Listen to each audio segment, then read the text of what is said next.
Yeah, you're absolutely right. I think yes, there's very strong female characters in this movie, and I think, to be honest, I just want to touch on how it was to work with them, and I think I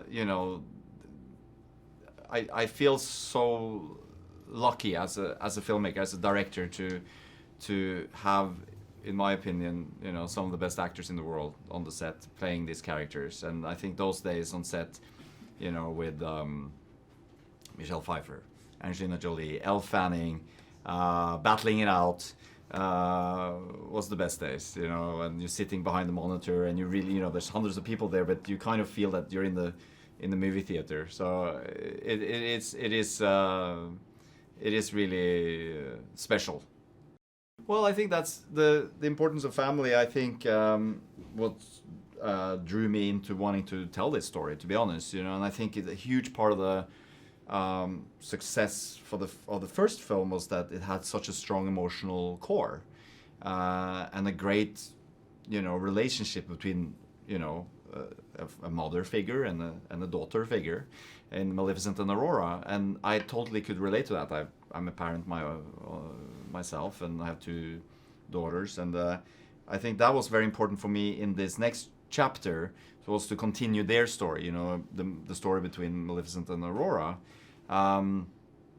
because that's what makes all this relatable. You can have all the spectacle in the world, but you have to relate to the characters, and that's what I feel this story does. Yeah. Yes and yes. Absolutely. And I think, that's what, when we were working on the script and all that, was definitely to try somehow to reflect, today's society a little bit. And in Queen Ingrid's case, she's very much into a divide and conquer kind of style, and she's controlling the narrative, and she's spreading the story. She's controlling the story of Maleficent, and setting humans and Fae up against each other, and being afraid of the what's not like you, things like that. And yes, absolutely. And then at the end of the day, there's a unification, and there's I love that, that kind of morals in the story. Yeah, in the case of Queen Ingrid and Philip, yes.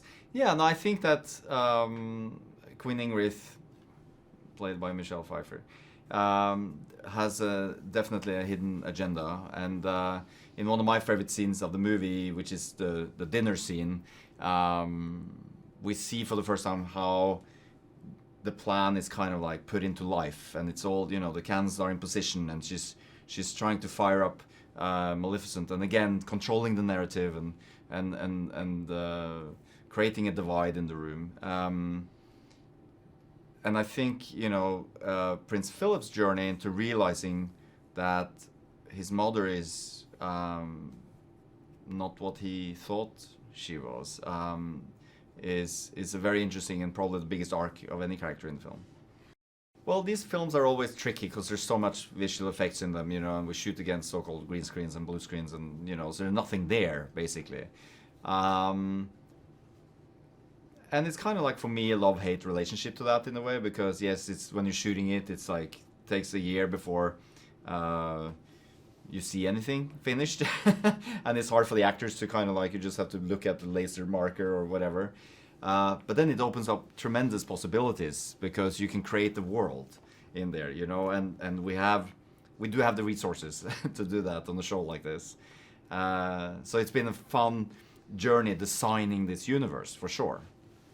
I think we need to